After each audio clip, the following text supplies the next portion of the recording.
Muito bem, amados irmãos, queridos amigos que nos visitam hoje, quero convidar você a abrir a sua Bíblia no Evangelho de Marcos, capítulo de número 12. Marcos, capítulo 12, texto onde nós paramos na exposição deste Evangelho. Esta é a 30ª mensagem que o Senhor nos trará no Evangelho de Marcos, onde nós temos aprendido como um tema geral deste Evangelho, o servo de Deus traz salvação, resgatando o perdido ao oferecer a si mesmo em seu lugar, sendo obviamente este servo de Deus o Senhor Jesus, aquele que veio buscar e salvar o que havia se perdido. Marcos 10, 45. E este sou eu e é você. Hoje nós vamos, meus irmãos, começar, na verdade, uma mensagem em duas partes. E hoje nós vamos começar no capítulo 12, versículo 13, e vamos até o 27. Domingo que vem, permitindo o Senhor, nenhuma trombeta tocando. A meia dúzia que quer que Jesus volte. Nós estaremos aqui de volta para continuar no versículo 28, e aí sim, a segunda parte, porque é um tema só, daqui praticamente quase até o final do capítulo 12. E nessa mensagem em duas partes, nós vamos ver a mesma grande lição, a grande ideia, que é a seguinte: a oposição religiosa se confronta com firmeza espiritual. A oposição religiosa se confronta com firmeza espiritual. Mais uma vez, nós vamos estar em um texto onde os opositores, os inimigos de Jesus, os religiosos do seu tempo, vão tentar pegá-lo em alguma razão, alguma desculpa, um subterfúgio, para levar alguma acusação contra o Senhor Jesus. E nós vamos tirar disso, meus irmãos, a maneira extremamente habilidosa e sábia com que o Senhor não deixa, de maneira nenhuma, essa oposição sem resposta, mas também como ele responde de maneira baseada na palavra de Deus. Aquele que poderia usar inclusive a sua própria palavra, porque ele é a palavra encarnada de Deus, usa as Escrituras para responder àqueles que se opõem a ele e o faz com firmeza espiritual. Eu costumo dizer, meus irmãos, que o cristão, ele precisa sim se submeter, dar a outra face, andar a segunda milha, o Senhor nos ensinou, mas há uma diferença entre humildade e ser capacho. Não é isso que a palavra de Deus ensina. O cristão não é chamado a uma humilhação gratuita, mas apenas uma humilhação que reflita o caráter e a pessoa de Cristo e ajude aquela pessoa a ser levada em direção ao Evangelho. Vamos ler então, meus irmãos. Quero convidar você a ler junto comigo em uma só voz, do versículo 13, onde nós paramos há 2 semanas atrás. Nessas últimas 2 semanas tivemos aqui a bênção de ouvir os irmãos Rendel e Bruno na sequência, e hoje nós voltamos. 13 até o versículo 27. Amém? Todos juntos? Diz assim a palavra do Senhor: mais tarde enviaram a Jesus alguns dos fariseus e herodianos para o apanharem em alguma coisa que ele dissesse. Estes se aproximaram dele e disseram: Mestre, sabemos que és íntegro e que não te deixas influenciar por ninguém, porque não te prendes à aparência dos homens, mas ensinas o caminho de Deus conforme a verdade. É certo pagar imposto a César ou não? Devemos pagar ou não? Mas Jesus, percebendo a hipocrisia deles, perguntou: por que vocês estão me pondo à prova? Tragam-me um denário para que eu o veja. Eles lhe trouxeram a moeda e ele lhes perguntou: de quem é esta imagem e esta inscrição? De César, responderam eles. Então Jesus lhes disse: deem a César o que é de César e a Deus o que é de Deus. E ficaram admirados com ele. Depois, os saduceus, que dizem que não há ressurreição, aproximaram-se dele com a seguinte questão: Mestre, Moisés nos deixou escrito que, se um homem morrer e deixar mulher sem filhos, seu irmão deverá casar-se com a viúva e ter filhos para seu irmão. Havia 7 irmãos. O primeiro casou-se e morreu sem deixar filhos. O segundo casou-se com a viúva, mas também morreu sem deixar filhos. O mesmo aconteceu com o terceiro. Nenhum dos 7 deixou filhos. Finalmente, morreu também a mulher. Na ressurreição, de quem ela será esposa, visto que os 7 foram casados com ela? Jesus respondeu: vocês estão enganados, pois não conhecem as Escrituras, nem o poder de Deus. Quando os mortos ressuscitam, não se casam, nem são dados em casamento, mas são como os anjos dos céus. Quanto à ressurreição dos mortos, vocês não leram no livro de Moisés, no relato da sarça, como Deus lhes disse: eu sou o Deus de Abraão, o Deus de Isaque e o Deus de Jacó? Ele não é Deus de mortos, mas de vivos. Vocês estão muito enganados. A oposição religiosa se confronta com firmeza espiritual. Nós vamos dividir, meus irmãos, tanto o texto de hoje como de semana que vem, em confronto e resposta. E vemos, meus irmãos, como Jesus não arrega, não foge da raia, ele não pede ajuda aos universitários, diz: espera aí, outro dia a gente fala sobre isso. Ele sempre responde. É verdade que muitas vezes ele vai responder de maneiras enigmáticas, porque, segundo o seu propósito para aquela situação, ele não queria que aquela pessoa entendesse realmente o que ele estava falando. Em outras vezes, ele vai responder de maneira clara e direta, e a pessoa vai ser confrontada com seu pecado, como nós vimos, por exemplo, na narrativa do jovem rico. Mas hoje, nós temos aqui pessoas que não têm o objetivo nenhum de serem convencidos por aquilo que Jesus vai falar. O objetivo aqui é dar-lhe uma rasteira, como diz na minha terra, é derrubá-lo. Nós estamos na última semana de vida de Jesus, antes da crucificação, e a oposição está acelerando. Eles viram as multidões o aclamando na entrada triunfal, enquanto eles gritavam: hosana ao que vem em nome do Senhor. Então eles estão vendo que agora o cerco está apertando. E você deve perguntar assim: qual é a agenda deles? Qual é o objetivo deles? Será que é proteger a fé do Antigo Testamento? Não. Eles tinham medo que as multidões se voltassem para Jesus, isso aborrecesse os romanos, e a posição, a situação, o poder, mesmo controlado por Roma, que eles tinham, ficasse ameaçado. Não havia, meus irmãos, de maneira nenhuma um propósito nobre, mesmo religioso, da parte desses homens. Então, 2 rounds nós vamos ver aqui, e no primeiro, os opositores são os fariseus e os herodianos. A primeira lição de hoje, meus irmãos, da palavra de Deus é a seguinte: na confrontação com opositores, perceba sua pecaminosidade. No caso, a pecaminosidade deles, quero dizer com esse pronome aí. Na confrontação com opositores, perceba sua pecaminosidade. Toda vez que nós conversamos sobre uma questão espiritual com alguém, aquela pessoa parte de um ponto onde o pecado dela está influenciando aquilo que ela está perguntando, de alguma maneira. Antes de entrarmos no texto, vamos verificar se a premissa se sustenta. O jovem rico, contaminado pela idolatria que ele tinha das suas posses, daquilo que ele possuía, das suas riquezas. E Jesus vai direto na ferida. Vai, vende tudo que você tem, dá aos pobres, me segue. O problema de Jesus não era com riqueza. O problema é que as riquezas ocupavam o primeiro lugar na vida daquele homem em particular. Se você se encontrar com Nicodemos, João capítulo 4, você vai ver que ele, nas perguntas que ele faz a Jesus, ele tinha um problema de ser contaminado na sua pecaminosidade. Com todo o conceito religioso, ele não conseguia compreender algo que Jesus diz para ele: você é mestre em Jerusalém e não compreendes essas coisas? Você deveria estar ensinando o povo, mas você não consegue compreender, porque toda a leitura que ele fazia do Antigo Testamento estava contaminado com a sua pecaminosidade. Eu não sei você, mas eu tenho esses confrontos numa base mais ou menos constante. E eu fico impressionado, meus irmãos, que você está cada vez mais sendo necessário mostrar para as pessoas que a grama é verde.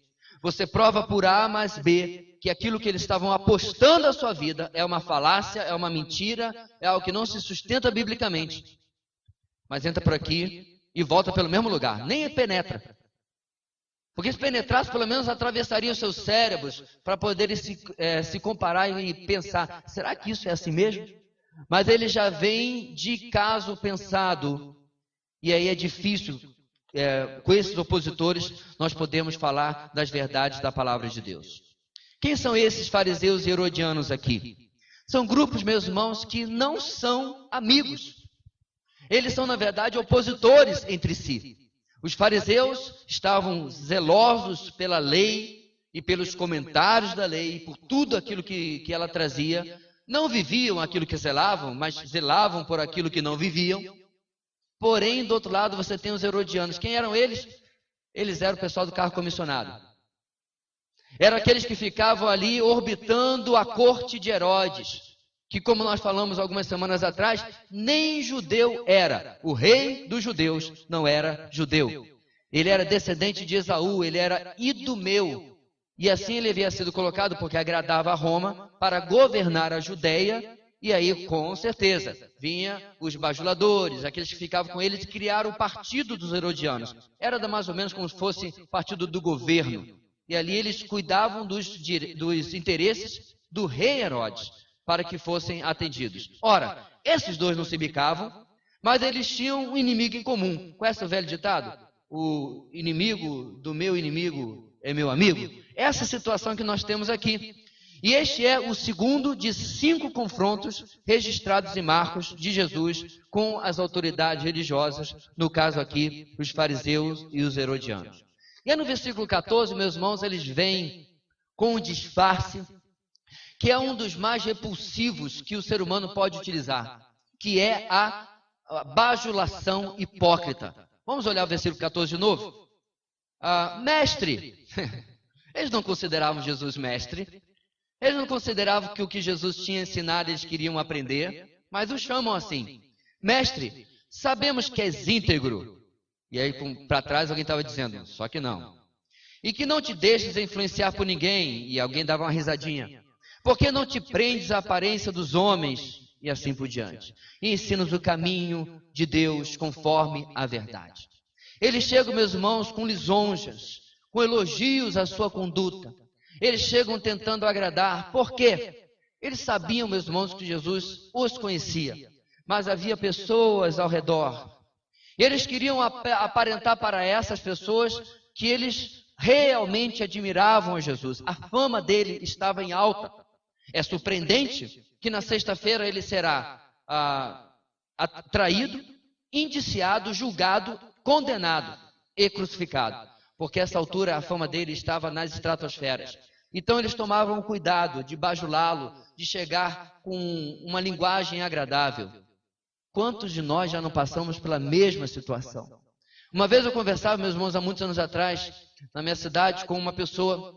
A pessoa diz assim, eu queria falar com você porque eu vejo que você é muito conhecedor da Bíblia.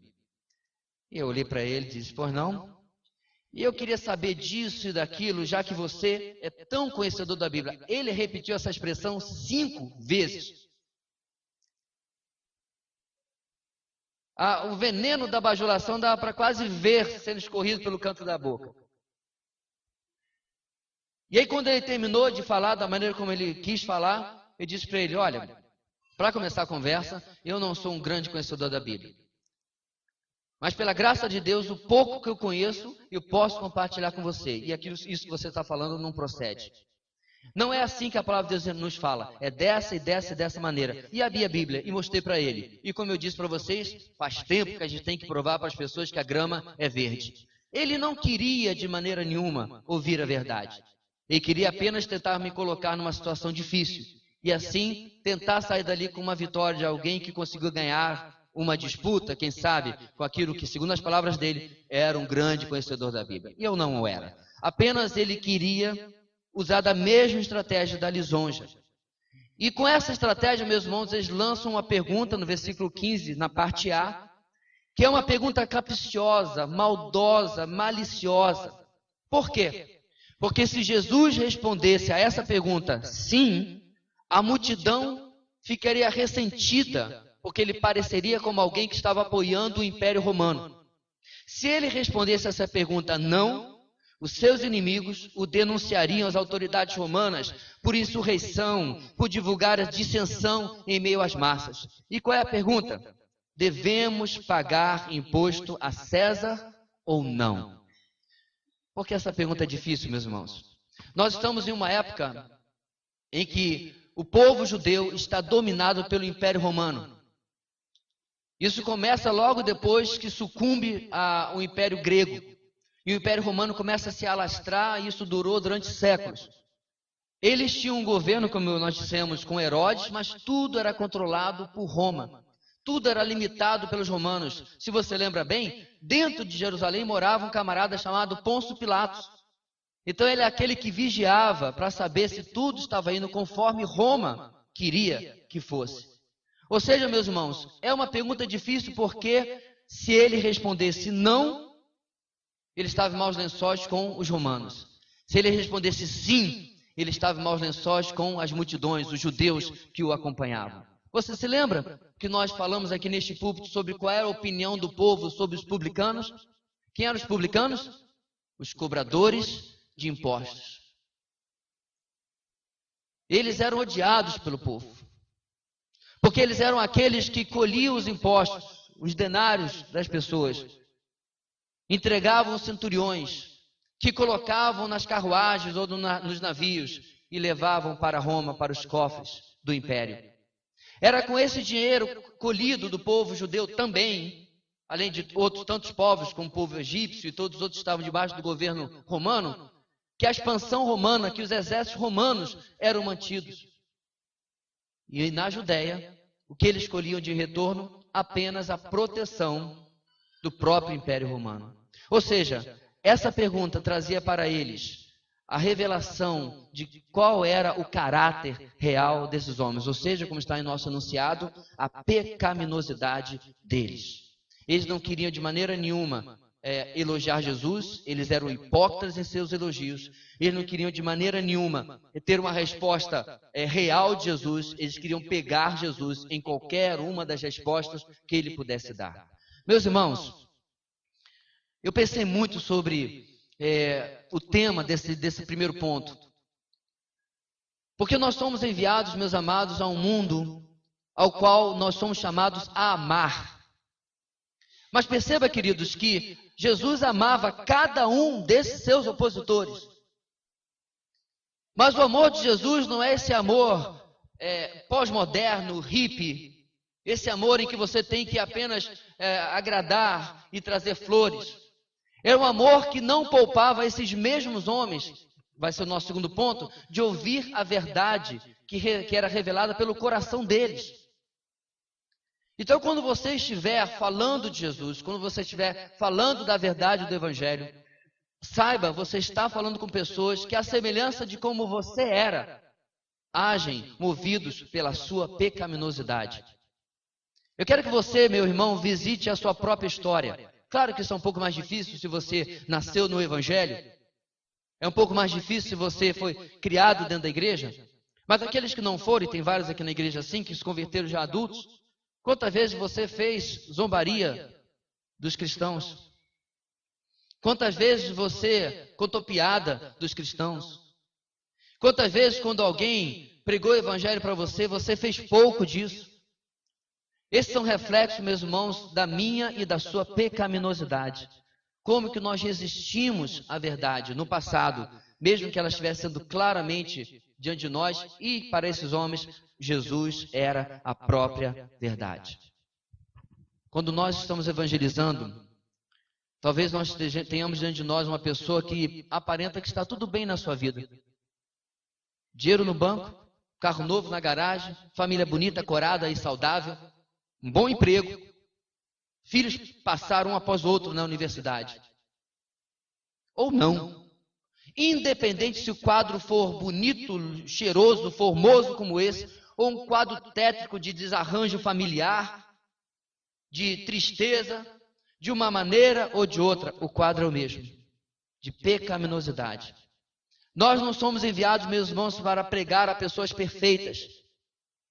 Não somos enviados a pregar para pessoas que têm vidas perfeitas e equilibradas. Nós somos enviados, meus irmãos, a pregar a pessoas que, tal e qual nós, estão perdidos nos seus pecados.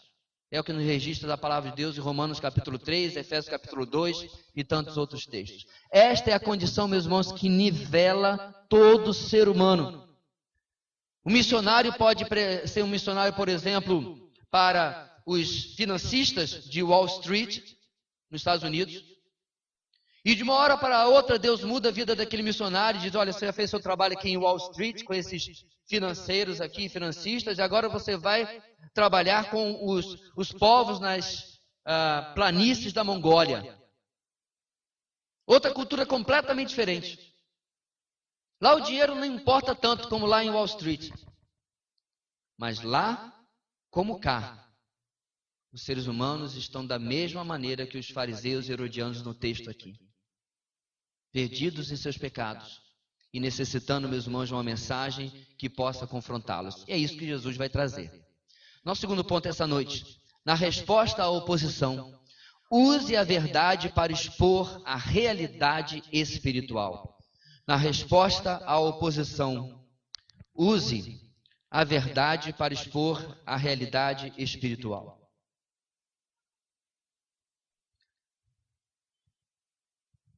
Pastor, sinto que o senhor vai falar uma coisa óbvia.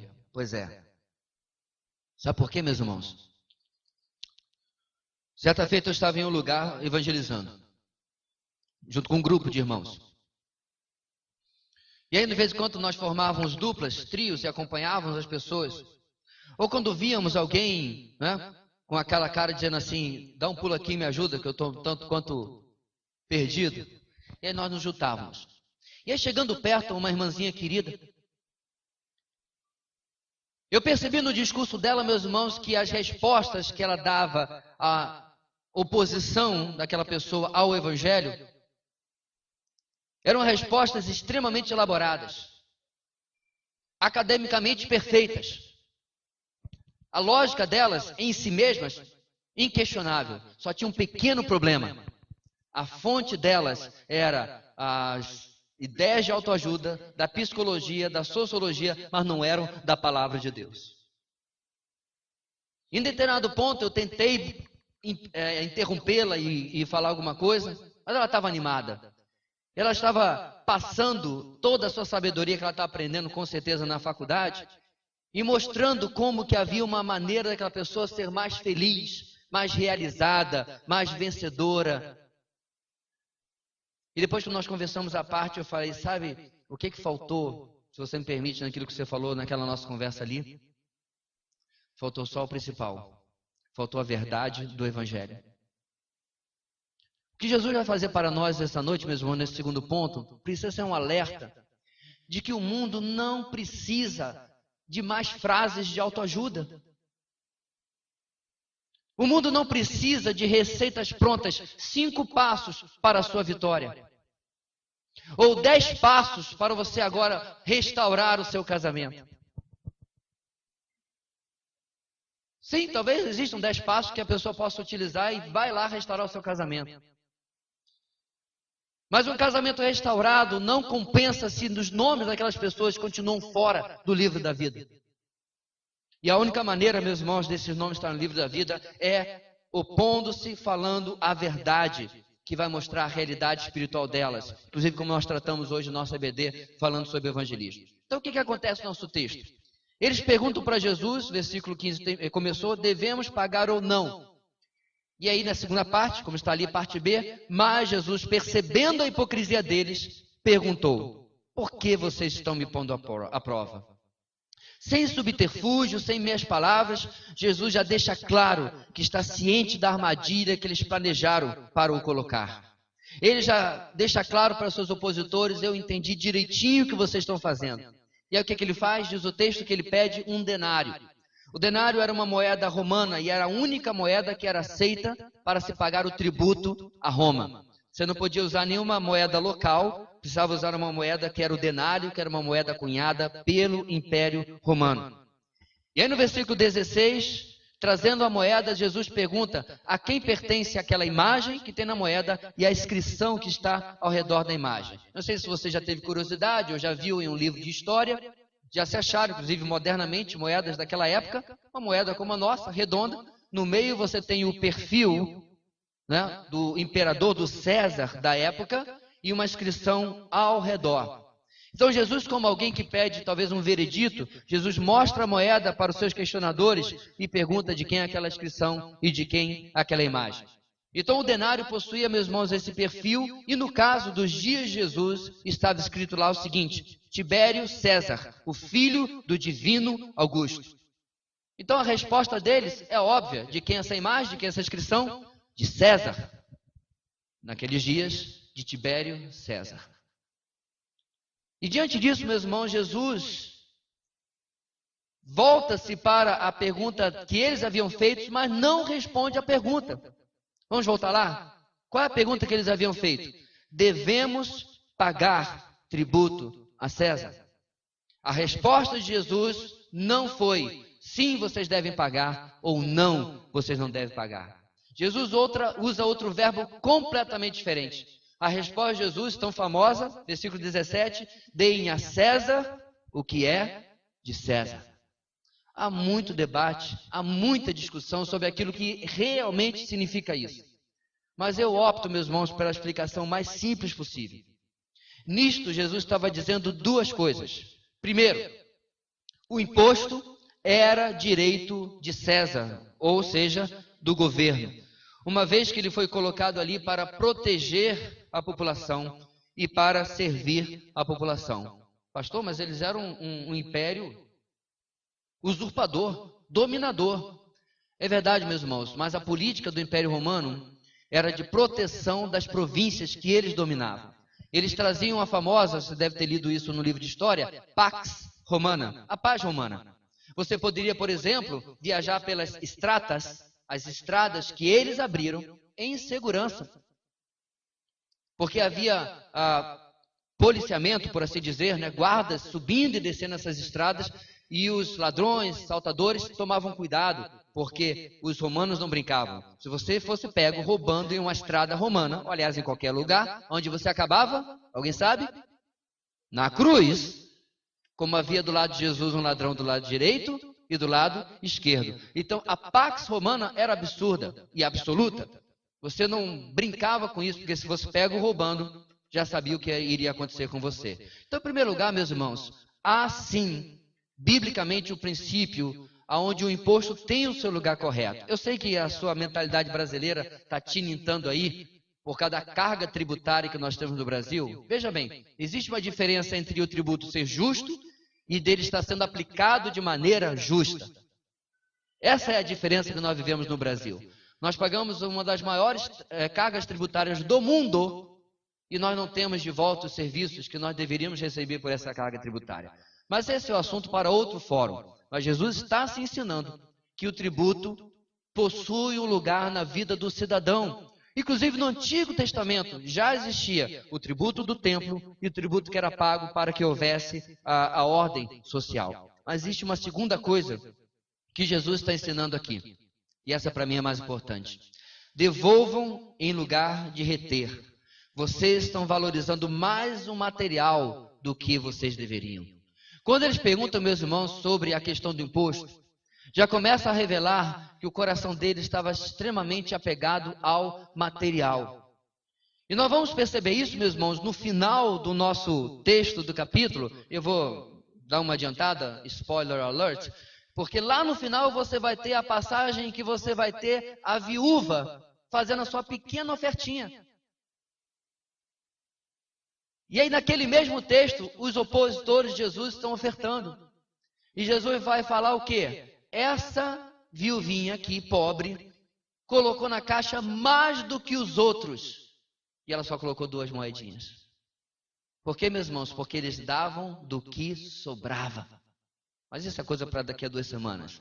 O ponto aqui, meus irmãos, é que havia a avareza da parte deles.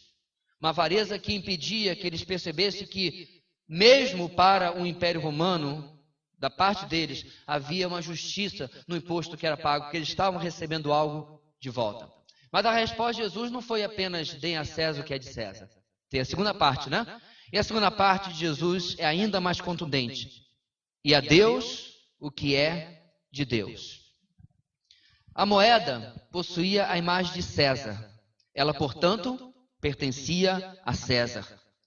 Eu e você possuímos a imagem de Deus e precisamos devolver a Deus, servir a Deus aquilo que pertence a Ele.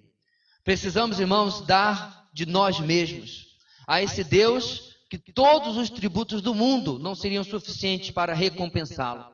Jesus está expondo aqui, meus irmãos, como seus questionadores e boa parte do povo daqueles dias estava consternada com a expectativa de um Messias que iria resolver a parte de César, retirando o domínio romano.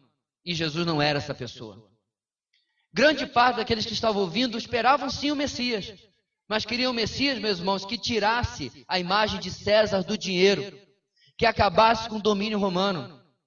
Quando eles chegaram no começo da semana e gritaram, Hosana ao que vem em nome do Senhor, eles não pensaram, ele vem salvar-nos dos nossos pecados. Lembra que foi isso que nós explicamos que significa a palavra Hosana? Salva-nos. Ele vai nos salvar dos nossos pecados. Ele vai nos libertar da escravidão, né, da condenação eterna. Não. Quando eles aclamavam Jesus na entrada de Jerusalém, eles achavam, de alguma maneira, que nós não entendemos ainda como. Esse homem rústico de 30 e poucos anos, montado em um jumentinho, está só assim fazendo um jogo de cena.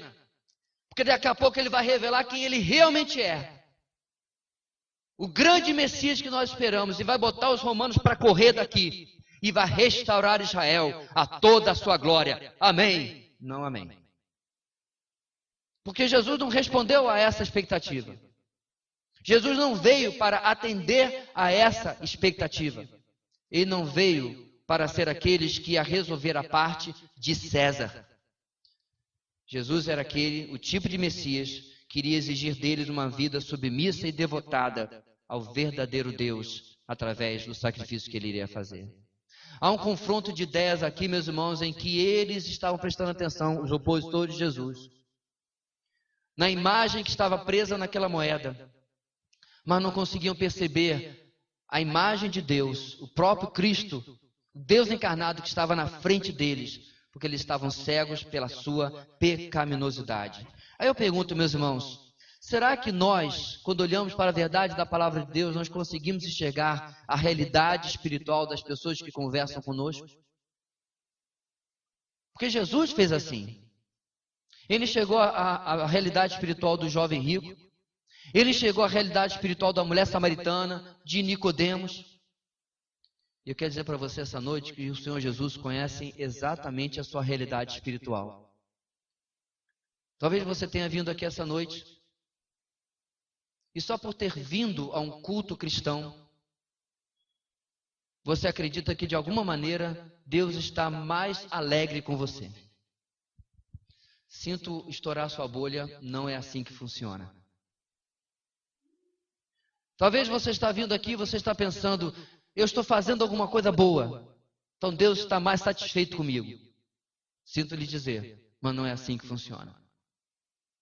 Na verdade, meus irmãos, o profeta Isaías, de forma bem contundente, vai dizer que todas as nossas obras, frequentar um culto inclusive, são como trapos de imundícia. Eu vou poupar a vocês a explicação mais detalhada do que eram naquela época os trapos de imundícia. Acredite-me apenas que era coisa muito suja. E você percebe, meus irmãos, se as minhas obras são trapos de imundícia, e se mesmo fazer tudo certinho não vai resolver nada, do que eu preciso? Do Messias que ouve o meu Hosana. Salva-nos. Não há nada que eu possa fazer que vai resolver o problema da minha pecaminosidade. E eu quero dizer para você que está aqui essa noite, a mesma verdade se aplica à sua vida. Não importa se você frequentou igreja, religião a vida inteira. Não importa se você já foi batizado, rebatizado, trebatizado, não importa. O que importa para Deus é quando Ele olha para um ser humano e Ele vê a pessoa, a justiça de Jesus, do seu Filho, sobre aquela pessoa. Em outras palavras, é tudo a respeito de Cristo e não a respeito de nós. Eles não haviam percebido isso. preocupados com seu status. Estavam diante da imagem de Deus ali para eles e eles não percebiam. Diante daquilo que ele fala, meus irmãos, nós percebemos que nossas agendas humanas, como eram desses homens fariseus e herodianos, nossas agendas humanas são um empecilho para as agendas divinas em nossas vidas. Os nossos planos humanos são um empecilho, um obstáculo para que o plano de Deus se realize em nossas vidas. Abra mão, meus irmãos, meu amigo, das suas concepções. Substitua aquilo que você pensa, que você acha, que você deseja, por aquilo que Deus fala na sua palavra. Meu irmão, quando você é exortado nesta igreja, quando você é estimulado nesta igreja a ler a palavra todo dia, não é de maneira nenhuma para que você possa chegar também diante de Deus e dizer: Senhor, lembra-te de mim, porque eu te servi 20 anos e eu fiz devocional cada dia da minha vida. Ou se de repente você não vai falar isso para Deus, você vai falar isso para si mesmo. Senhor, muito obrigado, porque eu não sou como esse aqui, eu faço devocional todo dia. O objetivo, meus irmãos, é sermos confrontados com as verdades de Deus, as quais vão sim expor a realidade da nossa pecaminosidade. A realidade espiritual que nós estamos vivendo. Esse é o papel do espelho da palavra de Deus, que é o que Jesus estava fazendo com aqueles homens ali naquele momento. E aí o texto continua, meus irmãos. O texto continua deixando os fariseus e herodianos bobos, admirados com Jesus. Agora nós vamos para o segundo round. E o segundo round agora vem os saduceus. E nossa terceira lição essa noite é a seguinte: na confrontação com os opositores, perceba sua incredulidade para com as Escrituras. Mais específico do que o confronto com os fariseus, os saduceus agora vão mostrar como que eles descreem da palavra de Deus. Quem são os saduceus? Os saduceus eram os liberais da época. Teologicamente falando, um liberal é aquele que não acredita no sobrenatural das Escrituras. Por exemplo, os saduceus não acreditavam em anjos como sendo seres celestiais e também não acreditavam na ressurreição dos mortos. E essa vai ser a nossa questão, como nós vimos no texto. Eles possuíam, meus irmãos, naquela época, grande poder, influência e riqueza.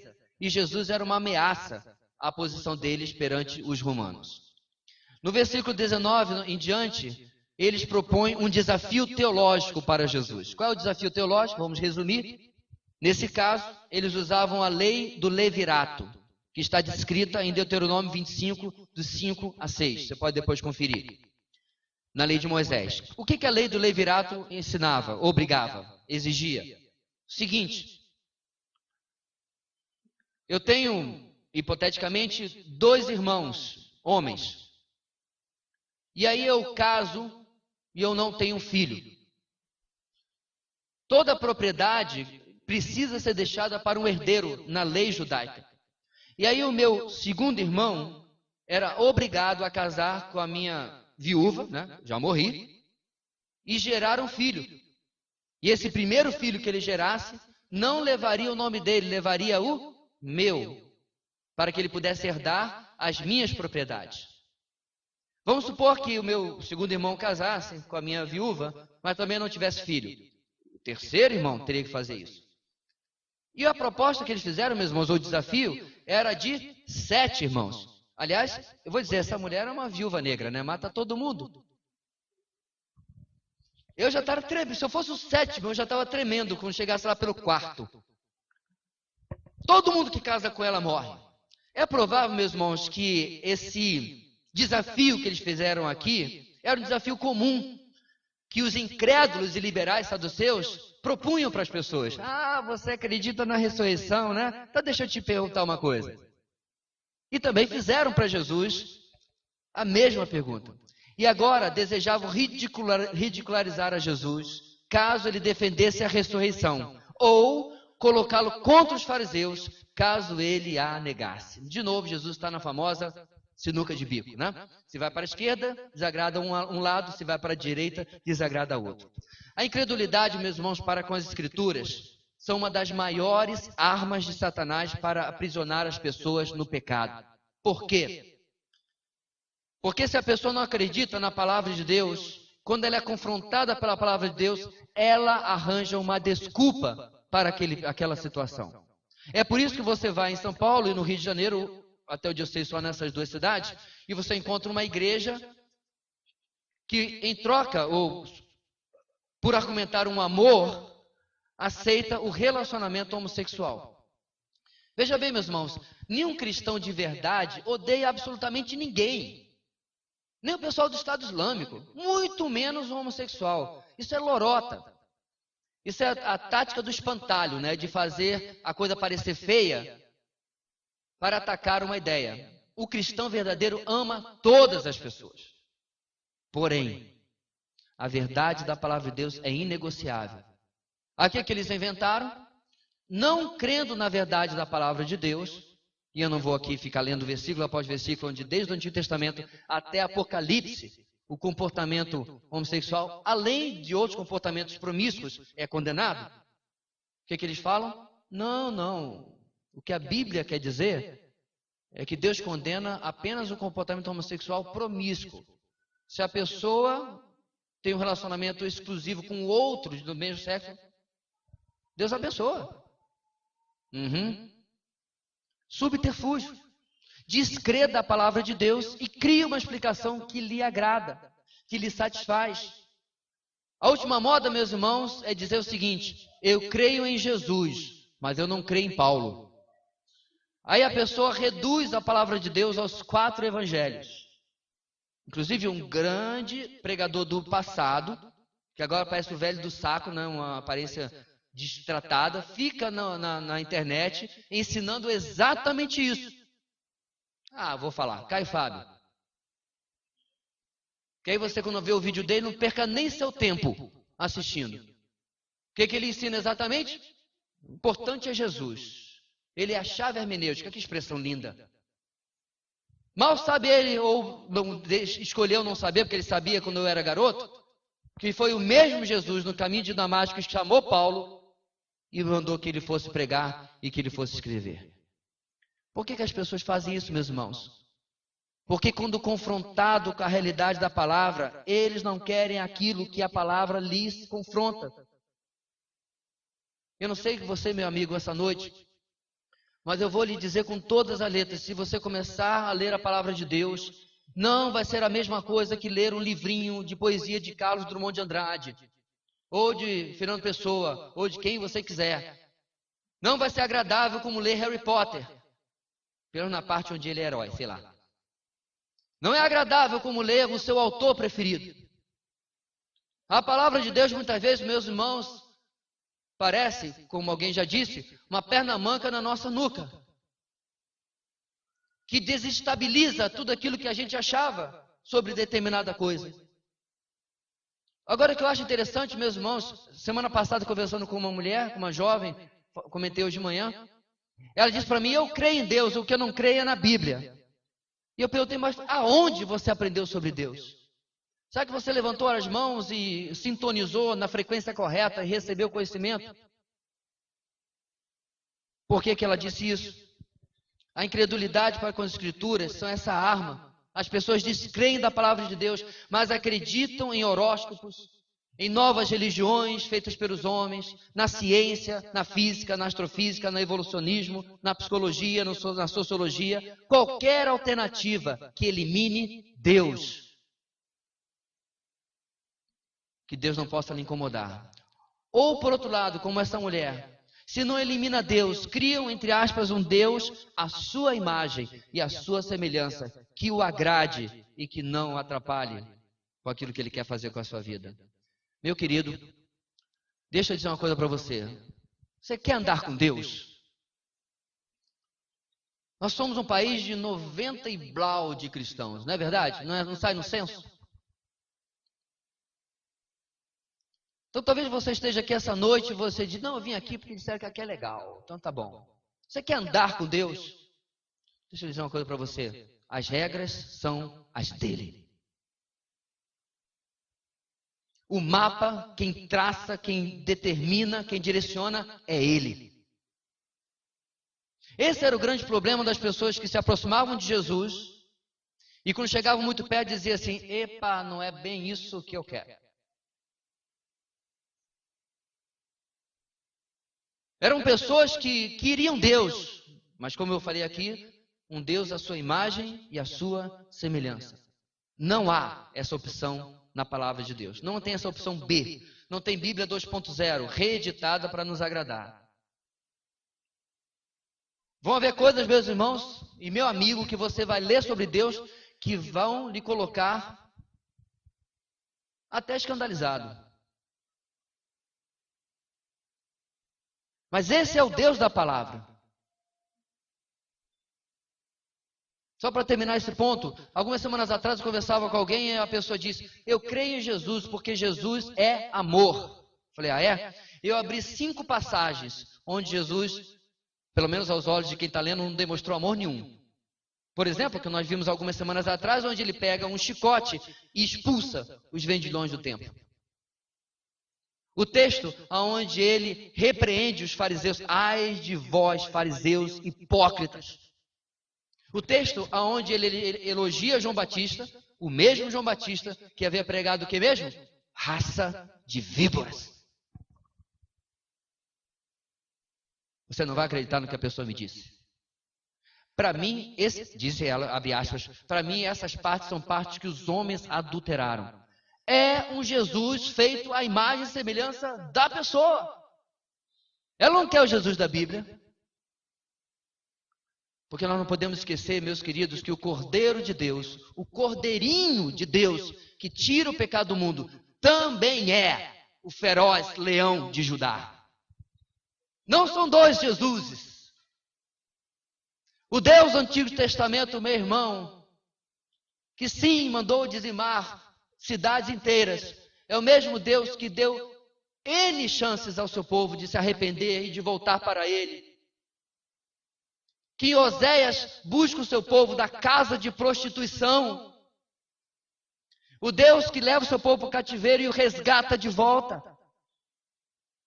Graça sobre graça sobre graça, mesmo no Antigo Testamento. Mas as pessoas não querem enxergar isso, porque para tanto precisam ser confrontadas na sua vida, nas suas escolhas. Na confrontação com opositores, perceba sua pecaminosidade. Número 2, na resposta a essa oposição, use a verdade para expor a realidade espiritual. 3, na confrontação com opositores, perceba sua incredulidade, perceba sua incredulidade com as Escrituras. Então Jesus vai fazer isso, vai confrontar como que eles eram incrédulos com a Escritura, mostrando que esse era a fonte de todos os seus problemas. E aí no versículo 24 nós temos esse texto tão conhecido, que você provavelmente decorou numa versão antiga, dizendo: vós errais, não conhecendo as Escrituras, nem o poder de Deus. O nosso texto diz: vocês estão enganados, pois não conhecem as Escrituras, nem o poder de Deus. Novamente, sem meias palavras, Jesus expõe o erro deles, porque eles descreem das Escrituras e do poder sobrenatural de Deus revelado na palavra. 4ª lição de hoje. Na resposta à oposição, reafirme a verdade das Escrituras, expondo a miséria espiritual deles. Como nós falamos hoje de manhã, meus irmãos, isso não é um discurso de ódio, esse não é um discurso de cara feia, esse é um discurso, pode ser com sorriso, com placidez, mas firmado na verdade. Um discurso que mostra o que o Senhor Deus revelou a cerca de 40 homens para que nós não andássemos tateando no escuro. Um Deus que teve misericórdia de nós, porque sem esta palavra nós ficaríamos tateando no escuro. Eu quero que você pense na última coisa nova, complicada que você comprou. Talvez tenha sido apenas um telefone celular. Para mim, a última coisa mais complicada que eu comprei foi um carro que agora vem com um bendito de um tal de piloto automático. Comentava com meu filho alguns momentos atrás, como que aquilo é complicado. Você aperta o botão, faz não sei o que, vai não sei o que lá. Nunca usei o negócio. Mas no manual, Está tudo lá. Passo 1, passo 2, passo 3, passo 4, passo 5. E lá está o piloto automático fixando a velocidade para que eu chegue do ponto A até o ponto B sem precisar pisar no acelerador. Maravilha da tecnologia. Como eu disse, nunca usei. Por que eu nunca usei? Preguiça. De ler o manual. De me submeter à instrução do manual. Mas quando, meus irmãos, nós usamos a verdade da palavra, ela revela aquilo que está no coração das pessoas e principalmente no nosso. Então, meus irmãos, a vida sem a revelação da palavra de Deus fica confinada à matéria, ao finito, não ao infinito, ao finito. Aquilo que é limitado. Compreender como um Deus justo e santo pode salvar pecadores como eu e você. E o tamanho e dimensão dessa graça só é possível quando o poder de Deus é conhecido pela pregação das Escrituras. A palavra de Deus, meus irmãos, tem a capacidade de abrir a nossa mente e o nosso entendimento para as verdades de Deus, do Evangelho, da doutrina, de maneira que nenhum outro livro jamais conseguirá. Para entender o mundo e a história, para poder assistir a sua aula de história, por exemplo, na faculdade ou na escola, e através da sabedoria da palavra fazer a leitura correta daquilo que você está ouvindo. Você poder assistir a aula na sua faculdade, por exemplo, de sociologia e perceber, tal coisa não bate com aquilo que a palavra de Deus ensina. Tudo isso vem através da verdade das Escrituras, que mostra aquilo que é certo, que é correto, mas também aquilo que está fora do coração das pessoas, a sua pecaminosidade, a miséria espiritual deles. E aí no versículo 25, depois de dizer que o problema deles é porque não acreditavam nas Escrituras nem no poder de Deus, Jesus fala o seguinte: quando os mortos ressuscitam, não se casam nem se dão em casamento, mas são como os anjos nos céus. O que Jesus faz? Jesus está explicando, preste bem atenção, para aqueles que deveriam conhecer tudo da palavra de Deus, uma aula sobre ressurreição. Essa aula tem duas partes. Versículo 25. Primeiro, ele ensina que a vida continua, mas partes delas são deixadas nessa vida aqui. Quando você vai para a vida eterna, muita coisa vai continuar da mesma maneira que é, mas parte dela vai ficar para trás. É isso que ele está falando aqui. E uma delas é a sexualidade. Quando ele diz que não se dão em casamento, ele está usando um eufemismo, uma forma branda de dizer sobre relações físicas. E era sobre isso que os saduceus estavam perguntando. Então Jesus respondeu simplesmente, essa parte fica para trás, não pertence à eternidade, não tem mais nada a ver. Sim, meus irmãos, a relação física dentro do casamento foi dada por Deus para a intimidade e o prazer do casal, mas também foi dado, Gênesis capítulo 2, para a multiplicação da espécie. Ora, as duas funções não são mais necessárias na eternidade. Mas no versículo 26, Jesus ensina uma segunda verdade. Jesus usa algo que nem os saduceus poderiam negar. Ele usa a palavra de Moisés. Nessa, eles acreditavam. O próprio Deus havia afirmado para Moisés que ele é, tempo presente, o Deus de Abraão, o Deus de Isaac e o Deus de Jacó, os três patriarcas principais de Israel. Deus havia dito isso em Êxodo capítulo 3, 3 séculos, mais de 3 séculos depois da morte de Abraão, Isaac e Jacó. Você compreendeu? Seria mais ou menos assim. Jesus Cristo foi um homem. Certo ou errado, igreja? Errado. Jesus Cristo é um homem. Quem veio ao EBD já sabia a resposta dessa. Tempo presente. Deus, quando fala com Moisés, em Êxodo capítulo 3, diz, eu sou o Deus de Abraão, Isaac e Jacó. Ele é hoje o Deus dos meus avós. Todos os 4. Ele é hoje o Deus dos meus tios que já estão com o Senhor. Ele é hoje o Deus da mãe, da nossa querida irmã Glaucia, que nos despedimos alguns meses atrás. Ele é o nosso Deus na vida aqui e na vida eterna. e os saduceus não sabiam disso e deveriam saber. Jesus termina, meus irmãos, essa aula dizendo: Ele não é Deus de mortos, mas de vivos. Vocês estão muito enganados. Quando você está conversando com as pessoas, talvez você fique pensando: pastor, a gente precisa de um curso de evangelismo, um curso de apologética, um curso de defesa da fé. Todas essas coisas são importantes, irmãos, até válidas.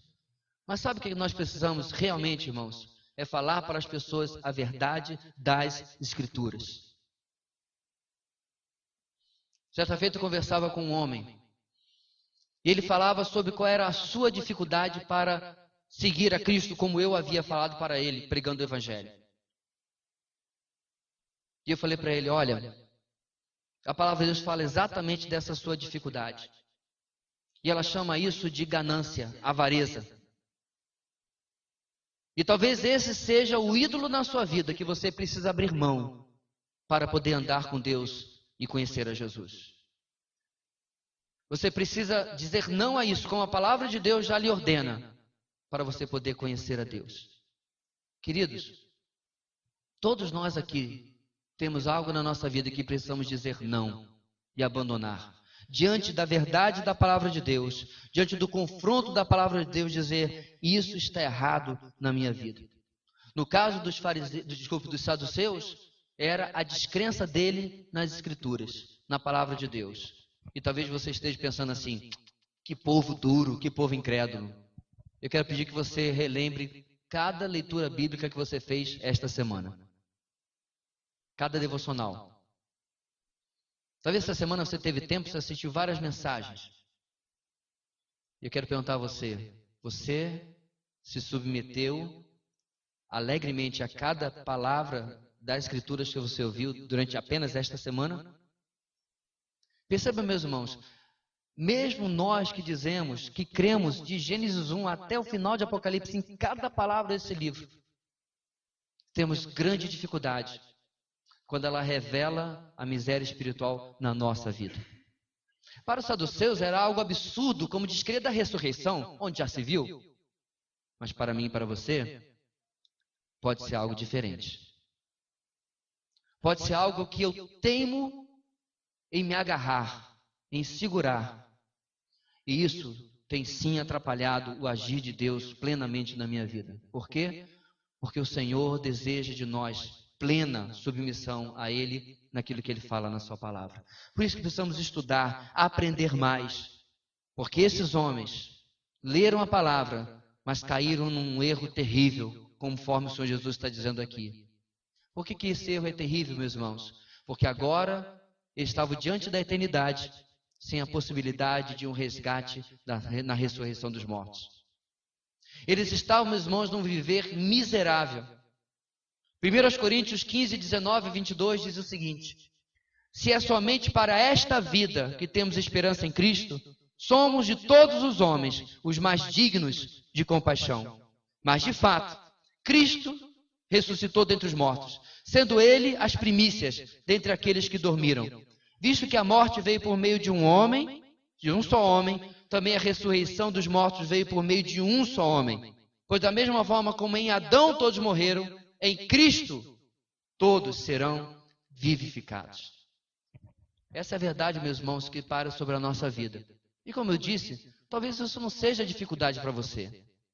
Mas nós possamos, meus irmãos, perceber como que a incredulidade da palavra vai causando um dano na nossa vida espiritual. Vai confrontando-nos com a nossa realidade, apesar da palavra falar de forma tão clara. E que você possa, meu irmão, nesta semana, talvez até mesmo agora, tomar decisões de mudanças radicais na sua vida. Todos nós, nas nossas vidas. Naquilo que o Senhor tem dito: eu não concordo com isso na sua vida. Perceba, Ele continua nos amando, o que para mim é impressionante. Mas Ele nos ama, mesmo discordando de algumas decisões, resoluções e como eu tenho conduzido algumas áreas da nossa vida. Que nós possamos, meus irmãos, perceber na dureza que Jesus, da firmeza que Jesus confrontou a oposição religiosa dos seus dias, de que o mesmo Jesus, amoroso, gracioso, maravilhoso que nós servimos, é um justo juiz. E que Ele deseja de nós mudança constante, santificação nas nossas vidas. Vamos orar? Que Ele nos abençoe nesse sentido. Deus querido, nós olhamos, ó Pai, para esses homens de 2000 anos atrás e precisamos resistir à vaidade de achar que somos totalmente diferentes deles. Mas que nós possamos, ó Deus, perceber como que eles se assemelham, ou na verdade como nós nos assemelhamos em determinados momentos da nossa vida, com a postura, com a posição deles. E possamos, ó Deus, quando estivermos ouvindo a voz do Teu Espírito nos convencendo, através da Tua Palavra, nos submeter. Talvez isso tenha acontecido, ó Deus, na forma como temos tratado o nosso cônjuge, na forma como temos tratado nossos pais, nossos filhos, no nosso testemunho, no nosso ambiente de trabalho. Talvez, ó Deus, esteja na desobediência ao mandato de proclamar as boas novas do Evangelho, como temos estudado de manhã. Ó Deus, faz-nos obedientes à Tua Palavra. Que nós não sejamos, ó Deus, apenas ouvintes dela. Que nós não sejamos, ó Deus, admiradores da Tua Palavra apenas. E vivendo, ó Deus, em uma ou mais áreas das nossas vidas de maneira hipócrita. E se essa noite, ó Deus, existe alguém ainda aqui que precisa reconhecer a sua pecaminosidade e recorrer a Cristo como seu Salvador, aquele que perdoa os seus pecados, e como Senhor, aquele que comandará a sua vida, que Tu possas alcançar essas pessoas hoje, em nome de Jesus. E que Tu possas nos possibilitar a todos a vivermos de maneira totalmente oposta a como nós vimos hoje naqueles que eram opositores do Senhor Jesus. Nós oramos pedindo pela Tua graça sobre nós, em nome de Jesus. Amém e amém.